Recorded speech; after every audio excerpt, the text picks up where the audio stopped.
hospitality of His Excellency and the Kazakhstan Embassy. We are at the Kazakh Embassy, and so welcome. I've been asked to give a welcome to all of you to the Kazakhstan Embassy.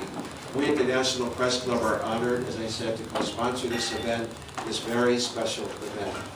We have, as you know, in diplomacy, and I'm not a diplomat, I'm a journalist of 40 plus years, and I now teach at GW, and I'm in between classes. I rushed over and have to rush back, but I promised our friend Nergali that he asked me to give the welcome remarks. I'm honored to do so. But in diplomacy, the phrase special relationship is often used, particularly in my 20 years in the United Kingdom. We always wrote about the special relationship between the United Kingdom and the United States of America.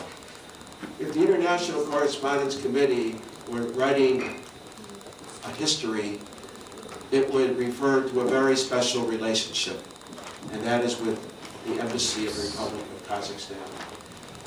Over the last several years, the Embassy has always been so gracious in inviting our committee and other press club members to come here as part of our Embassy Night series.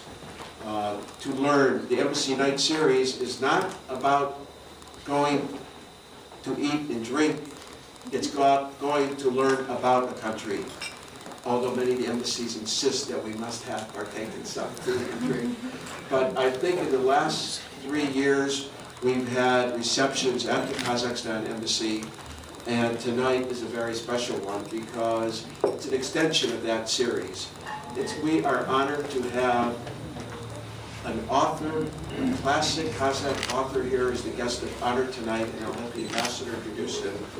But the author is, I said, he's known as the People's Writer of Kazakhstan, Abdi Jamil Verpesen. And somebody said to me, that title means much more than Nobel laureate.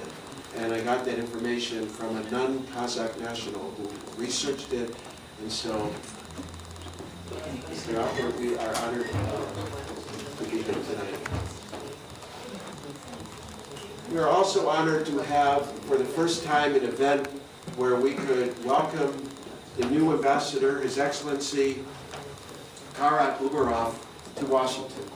We accept that when he comes to Washington, as other ambassadors do, they first have to present their credentials to President Barack Obama. But so we didn't get upset that you saw him first, but we're honored that we can see you tonight. And so we wish you all success. He and I have something in common. We spent very important, formative years in India. He did it from 2000, I have my notes here, I think from 2004 to 9. I did it from 66 to 77 in the time of Indira Gandhi. So he is a lot younger than I am, but I think we both can share many stories of India, but that's for another time. I would like to turn over the floor to His Excellency, but first to say, after the session, I've just been informed that arrangements have been made for each of you to receive a complimentary copy of the books. They are, I've read about them, they are well worth reading, and you will also have the double pleasure of having, I believe, the autograph. And there's a further bonus I learned about that another distinguished person who has written about the author is also here tonight, and the ambassador will introduce him, and then we will hear from the author himself. So ladies and gentlemen, thank you for coming. It was just a week ago that our friend Nergali Aristanov phoned me. I was just getting ready for my 7 o'clock class, and he mentioned, could we do this event? And I said, of course. And then I went to my students and came out and the arrangements were made. But the arrangements have been made successfully thanks to your embassies and your gracious hospitality. We thank you, and we wish you all the very best for a successful thing in Washington.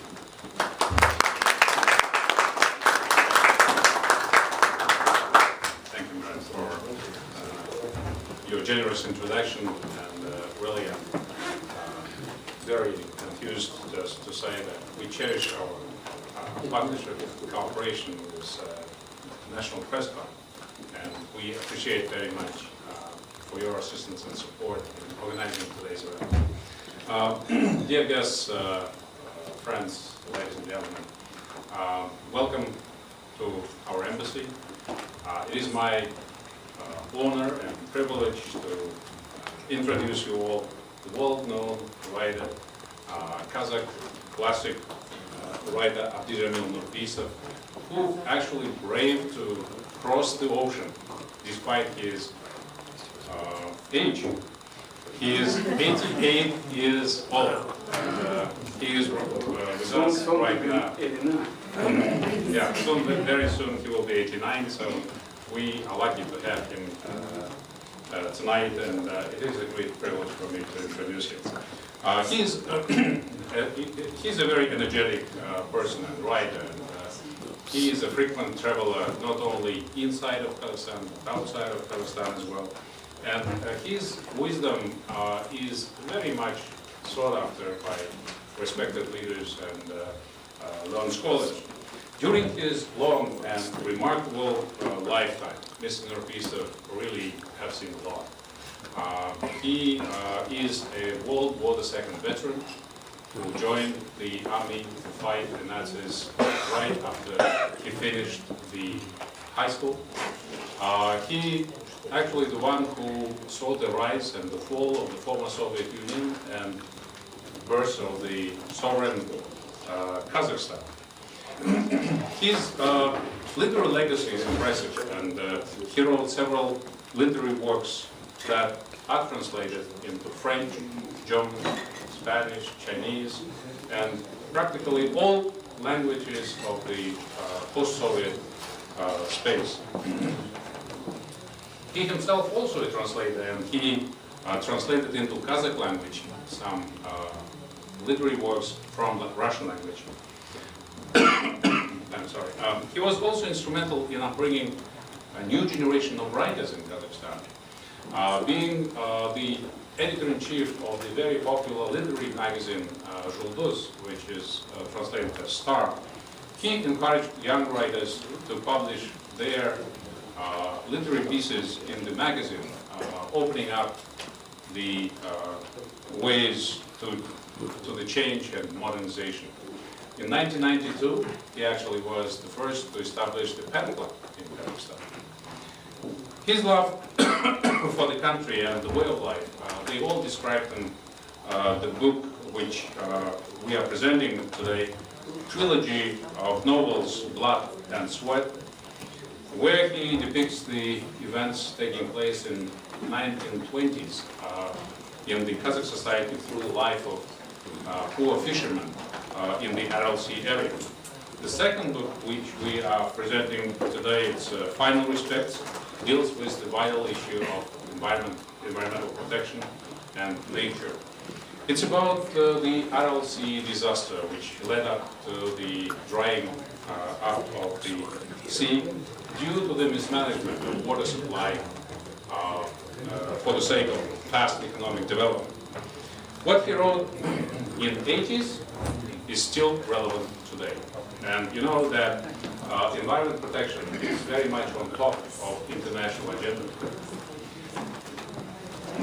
Aral Sea is a great tragedy of the people living in that area. But I would say that Kazakhstan is a bright spot in this gloomy picture because we at least try to preserve part of the Aral Sea. You know, together with the World Bank, we constructed the Kokoral Dam in 2005, which has brought naturally life back to the nearby villages. A 13-kilometer long dam separated the smaller North Aral Sea, which belongs to Kazakhstan, from the larger part, drying up southern half of the Aral Sea. The result of this was outstanding. The surface of the water it has expanded by 30%. The depth has increased. At the same time, the salinity of the water has decreased by 5 times. It enabled 7 species of fish to return, and today the catch has increased by 12 times. However, the book itself is about a historical and ethnographic perspective on how the RLC disaster was caused. And this subject is very close to the author's heart because he himself was born in the RLC vicinity.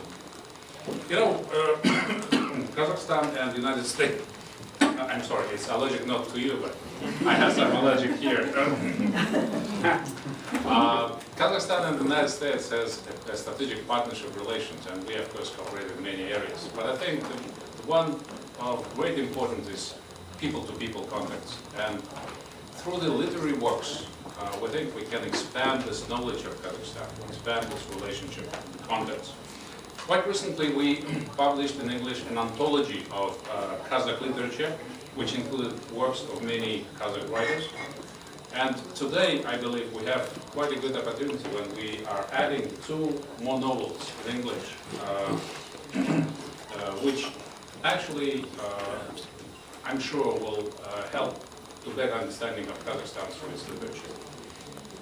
It is said that the country cannot be considered a great nation without greatness of its literature and culture. So we hope that through these great books which we are presenting today, you can appreciate the dynamism, the vibrancy, deep traditions of the young and at the same time ancient nation. There are many articles and books published about Mr. Nurpeisov, and one book about him was written by Nikolai Anastasiev, who is with us today.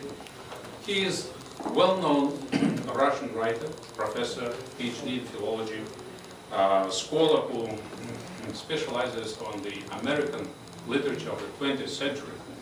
And he actually opened up to the Russian-speaking audience the life and creative activities of William Faulkner, Ernest Hemingway, Walter Miller. At the same time, he writes about Kazakh authors. And you know, it's amazing that such Kazakh classics like Abay Kunanbayev, Mukhtar Avezov, and Abdijamil Nurpeisov also found their way into his books. So I would like to thank you, Mr. Anastasiev, for making a trip together with Mr. Nurpeisov here, and we would be very much delighted to hear from you, and the floor is yours.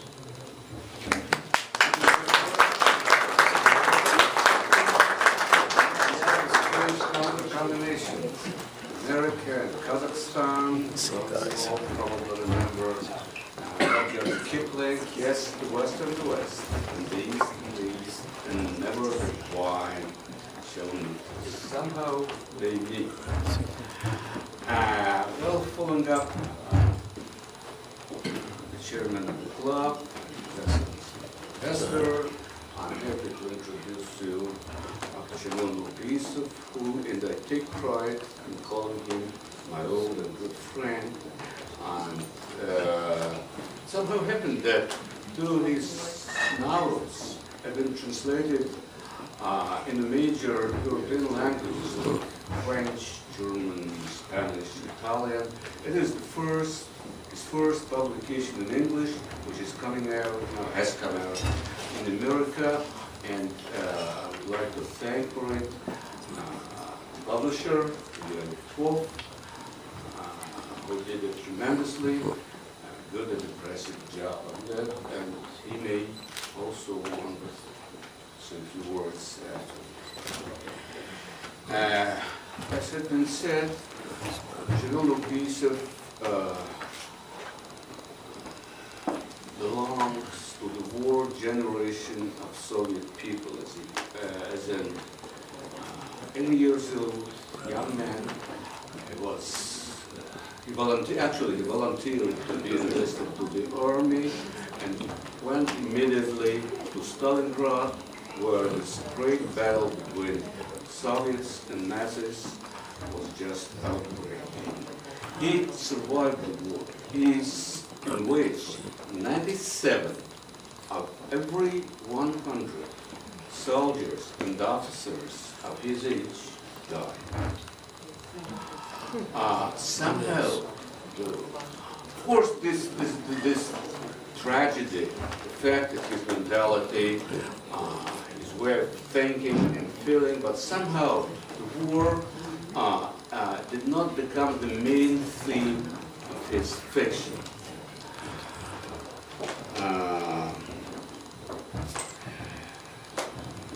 What Tchernul Rupeisov is actually really focused on is the turbulations his people has passed through in the break of the centuries, I mean the 19th and the 20th century, and then at the time of October Revolution in Russia. Like William Faulkner can't escape, William Faulkner of course. Like William Faulkner, for whom his postage stamp land of Yekatova has become the center of tragic human experience. Djamil Rupeisov also has his Yekatova, which is called Belaran, and this is a small fisherman village, Aul, on the bank, on the coast of Aral Sea, which is well, I'm sure Djamil will say a word about that too.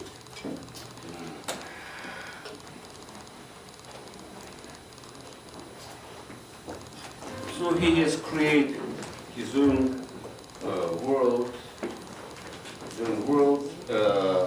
which clearly, if not silently, reflect the tragic experience of the past century. Perhaps the more relevant comparison would be not with Faulkner, but with Sholokov's wife, Madame Fluence, since, like Sholokov, Rupeisov also writes about civil war in Russia. But there is a, I think, an important difference.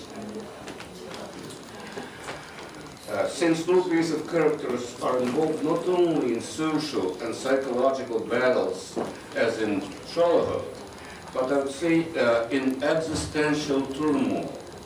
What we see in this novel, I mean, Blood and Sweat, is the transit of the whole people, of the whole civilization, from one state of existence into quite a different one. That is, nomads become settlers. And you can imagine that this is a very tough experience, very hard experience, very tragic experience, inevitable as it is. The same can be said about his second major novel, which is Final Respects. And on the surface, this is the story, as again has been said, of the tragedy of the sea, which is hopelessly shrinking, actually Daniel. But deep inside is a story about a human spirit which challenges its own arrogance and aggressiveness. In other words, the author strives to see contemporaneity in the life of eternity. Subspecies eternitatis. What makes the story a real masterpiece is that the epical narrative is done in a modern, unlike Blood and Sweat, is done in a modern technique of interior monologue and inner stream of consciousness. Well, to finish, I would like to say that I envy all of you. You're going to read these books for the first time. Thank you. Now, a few words from here.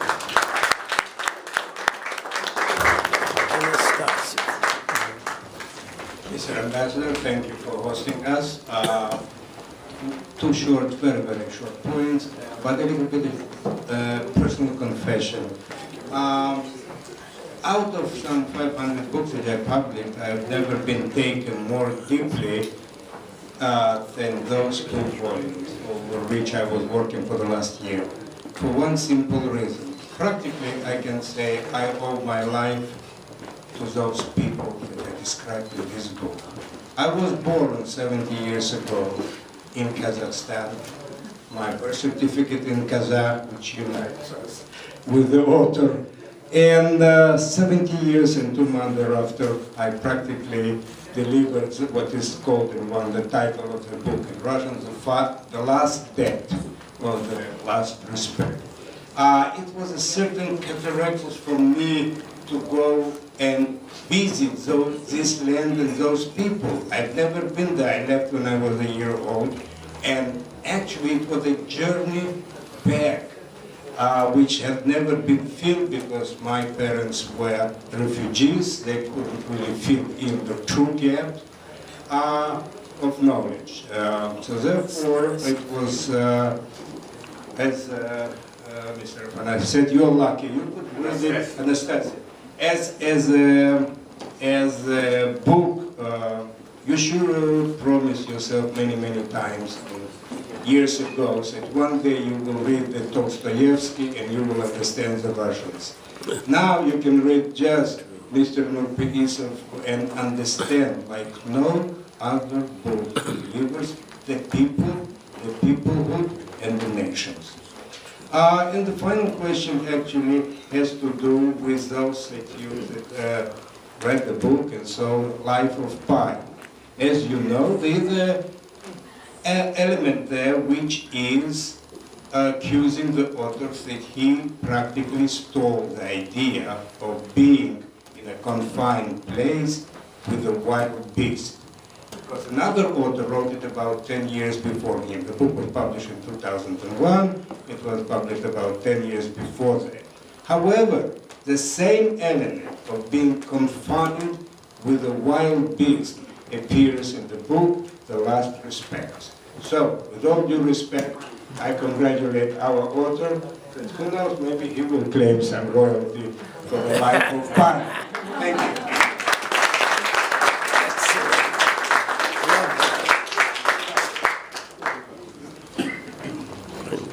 Now, we'd like to invite the author to speak, to say a few words.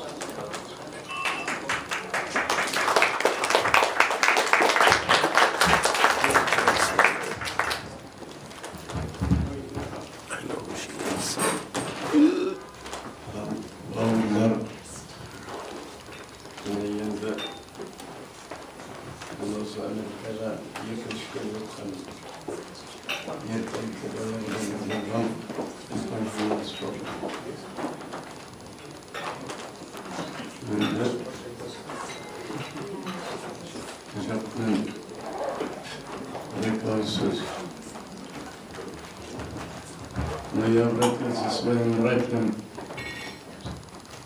на казахском. I wanted to start out in Kazakh.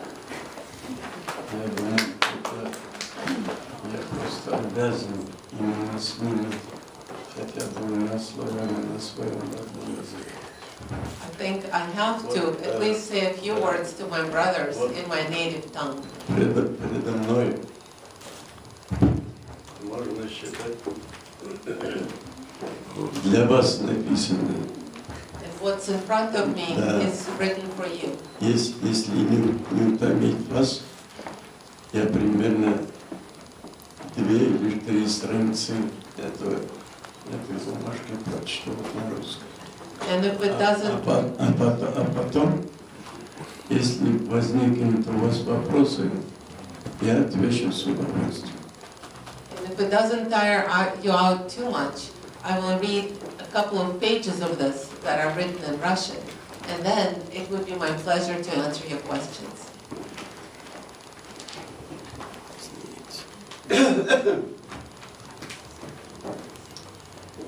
Итак, я казах.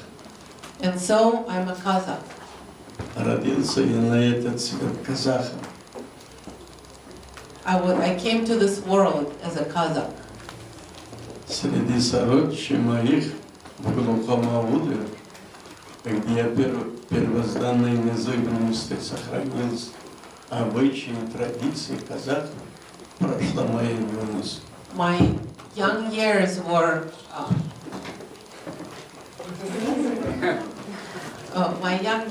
spent in a small aul, a little village, where the ancient traditions and ancient ways were still preserved.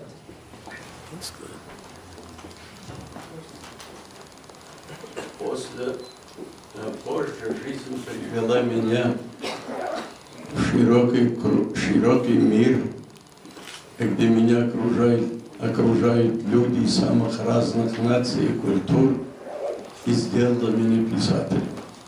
And later on, my life took me out to a wider world where I was surrounded by many different people of different nations and different cultures. And the life made me a writer.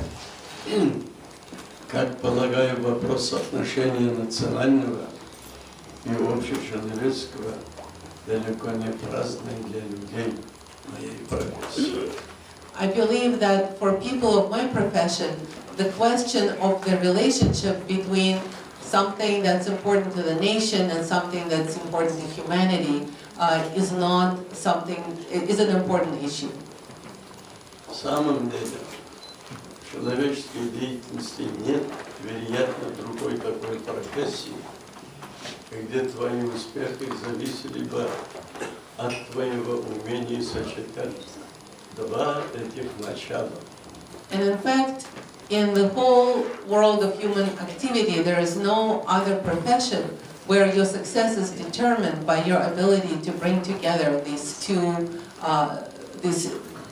beginnings. С одной стороны, крепкую сыновную любовь к своему народу и родной земле, и с другой стороны, ощущение себя собратом всех людей в мире.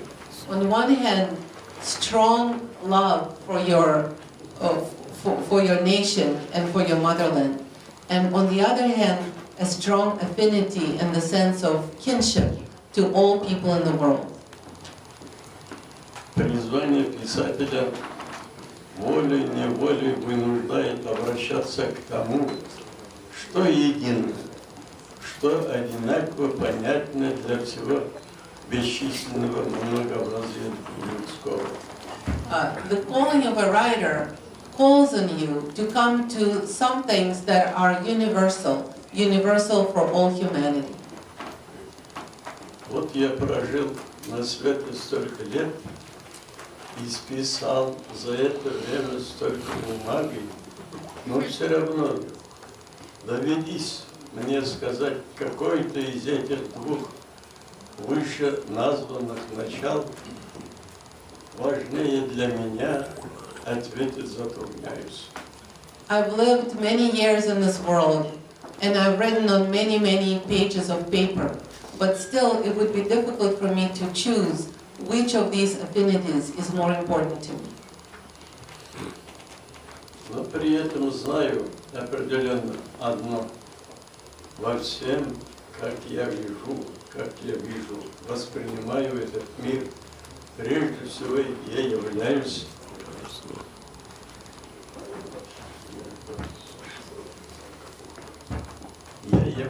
казахом. But one thing I know for sure, in the way that I see and experience this world, I am foremost a Kazakh.